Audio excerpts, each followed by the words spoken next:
السلام علیکم ورحمۃ اللہ وبرکاتہ۔ میرے پیارے عزیز دوستو، آئیے گا آج میں آپ کی خدمت میں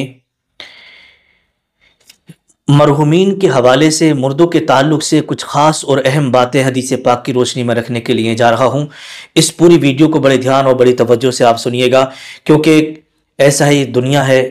اور یہاں سے کسی کے باپ کا انتقال ہو گیا، کسی کی ماں کا انتقال ہو گیا، کسی کے بیٹے کا، جوان بیٹے کا انتقال ہو گیا، کسی کا ایک ہی بچہ تھا چھوٹا وہ انتقال کر گیا، کسی کی بیٹی کا انتقال ہو گیا، کسی کے شوہر کا انتقال ہو گیا اور کسی کی بیوی کا انتقال ہو گیا، کسی کے دادا دادی، نانا نانی، خالہ خالو، نہ جانے کتنے لوگ ایسے ہوتے ہیں نا، کسی نہ کسی کا انتقال ہو گیا ہوتا ہے اور انسان غم زدہ ہو جاتا ہے۔ تو میرے پیارے عزیز دوستو، آج ہماری اس ویڈیو کا ٹاپک ہے کہ مرنے کے بعد مردہ کتنے سال تک اپنے گھر والوں کو یاد کر کے روتا رہتا ہے۔ تو آئیے گا آج اسی کے تعلق سے کچھ خاص اور اہم باتیں میں آپ کی خدمت میں رکھنے کے لیے جا رہا ہوں۔ دیکھیے گا، اللہ کے رسول صلی اللہ تعالیٰ علیہ وسلم نے ارشاد فرمایا کہ جب انسان کا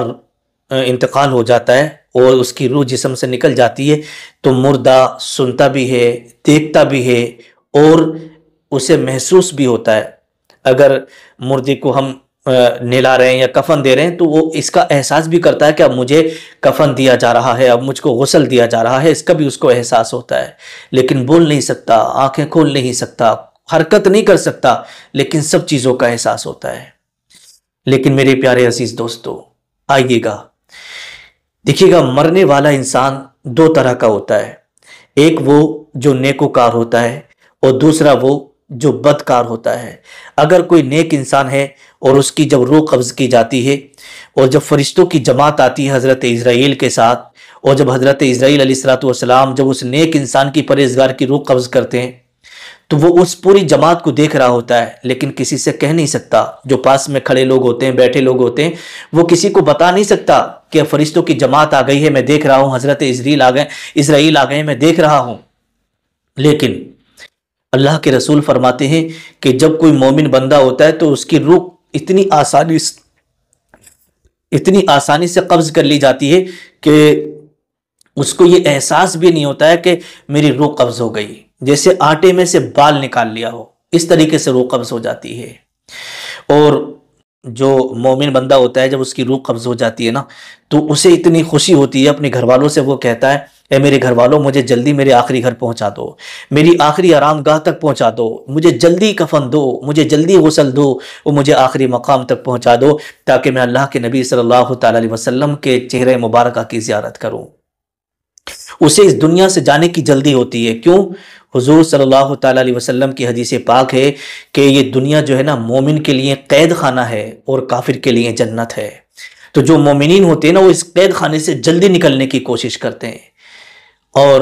دوسرا انسان ہے بدکار۔ جب اس کی روح قبض کرنے کا وقت آتا ہے، فرشتوں کی جماعت آتی ہے، اسرائیل آتے ہیں، تو وہ دیکھ رہا ہوتا ہے لیکن کسی سے کہہ نہیں سکتا، ہے نا۔ جب اس کی روح قبض ہو جاتی ہے اور گھر والے اس کے کفن دفن کا انتظام کرتے ہیں اور جب اس کو نہلانے کے لیے جب تختے پر رکھا جاتا ہے، اس کے کپڑے کاٹے جاتے ہیں، کپڑوں کو نکالا جاتا ہے، تو وہ گھر والوں سے کہتا ہے، روتا ہے، اے میرے گھر والوں، تم میرا لباس کیوں چھین رہے ہو؟ اے میرے گھر والوں، تم مجھے میرا لباس کیوں اتار رہے ہو؟ مجھے غسل کیوں دے رہے ہو؟ مجھے کفن کیوں دے رہے ہو؟ یہ میرا اصلی گھر ہے، میرے گھر والوں، مجھے اپنے آپ سے دور مت کرو، میں رہنا چاہتا ہوں۔ تو یہ بدکار مردہ یہ اپنے گھر والوں کو یاد کرنا شروع کر دیتا ہے اور یاد کر کر کے روتا ہے۔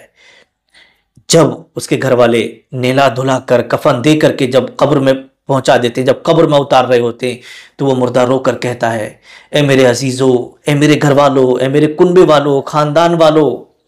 تو مجھے قبر میں اندھیری کوٹری میں کیوں اتار رہے ہو؟ یہ میرا اصلی گھر ہے، مجھے اپنے اصلی گھر رہنے دو، مجھے یہاں اندھیری کوٹری میں چھوڑ کر مت جاؤ۔ تختے لگا دیے جاتے ہیں، مٹی ڈال دی جاتی ہے، اور دفن کرنے کے بعد جب لوگ اپنے گھروں کو واپس آتے ہیں تو حضور صلی اللہ تعالیٰ علیہ وسلم کی حدیث پاک آقا فرماتے ہیں کہ دفن کرنے کے بعد جب لوگ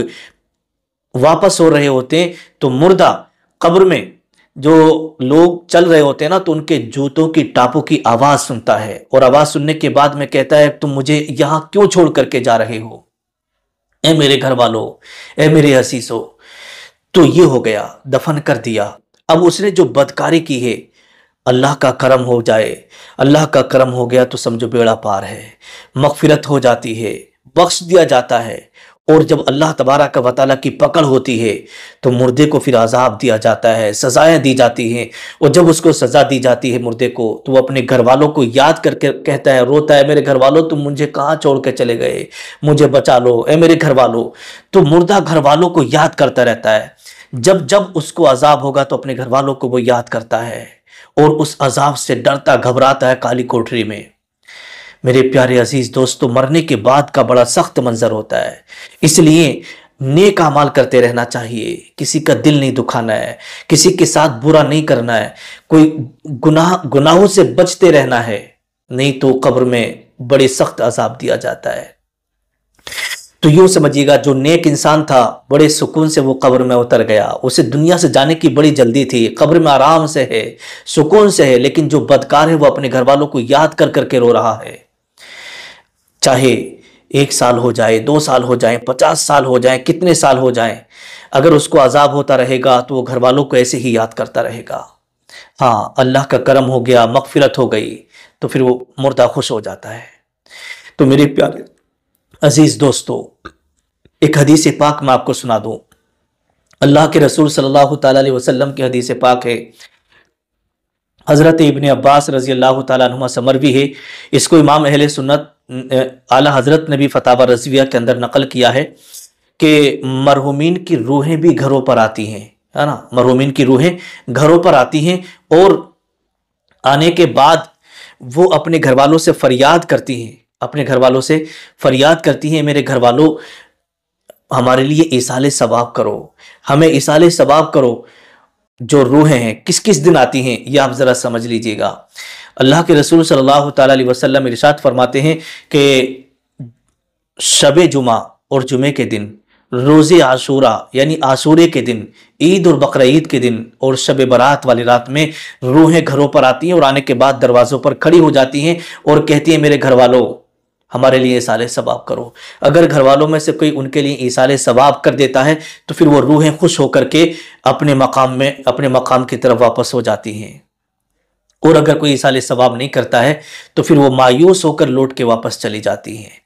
تو اس لیے ہمیں چاہیے کہ ہر دن فجر کی نماز پڑھ کے یا جمعے کے دن قبرستان جانا چاہیے اور اپنے مرحومین کے لیے ایصال ثواب کرنا چاہیے،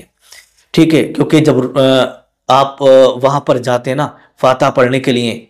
تو جو روح ہیں وہ کہتی ہیں، دیکھو میرا پوتا آیا ہے میری قبر پہ فاتحہ پڑھنے کے لیے، دیکھو میرا شوہر آیا ہے، دیکھو میرا بیٹا آیا ہے، دیکھو میرا فلاں رشتہ دار میری قبر پر فاتحہ پڑھنے کے لیے آیا ہے، میرے گاؤں کا آیا ہے۔ تو اس لیے آپ کو جو ہے ہمیں قبرستان جاتے رہنا چاہیے اور اپنے مرحومین کے لیے ایصال ثواب کرتے رہنا چاہیے، کیونکہ ایک دن آپ کو بھی ہمیں بھی وہاں پر جانا ہے، تاکہ ہماری نسلیں، اور ایک بات میں آپ کو بتا دوں، جب ہم جائیں گے اور ہماری اولاد ہمیں قبر پر، اپنے ماں باپ کی قبر پر فاتحہ پڑھتے ہوئے آتے جاتے دیکھے گی تو ہماری اولاد کی بھی عادت بنے گی، جب ہمارا انتقال ہوگا تو پھر ہماری اولاد بھی ہمارے پاس آنا جانا کرے گی اور ہمارے لیے فاتحہ پڑھایا کرے گی۔ تو جب ہم یہ کام کریں گے تو ہماری اولاد بھی یہ کام کرے گی، اور جب ہم خود نہیں جائیں گے تو ہماری اولاد بھی پھر ہمارے پاس نہیں جائے گی۔ تو جیسا ہم اپنی اولاد کو سکھائیں گے ویسے ہی اولاد پھر ہمارے ساتھ کرے گی، ہے نا؟ تو اس لیے آپ کو، ہمیں سب کو قبرستان جانا چاہیے اور اپنے مرحومین کے لیے ایصال ثواب کرنا چاہیے۔ اللہ پاک کی بارگاہ میں دعا ہے، پروردگار ہمارے جتنے بھی مرحومین ہیں پروردگار ان سب کی مغفرت فرما اور ان سب کو جنت الفردوس میں اعلیٰ سے اعلیٰ مقام عطا فرما۔ سبھی لوگ نیچے کمنٹ میں آمین ضرور لکھ دیجیے گا، پتہ نہیں کس کی زبان سے نکلا ہوا آمین کب اللہ کی بارگاہ میں قبول ہو جائے اور ہمارے تمام مرحومین کی مغفرت ہو جائے۔ السلام علیکم ورحمۃ اللہ۔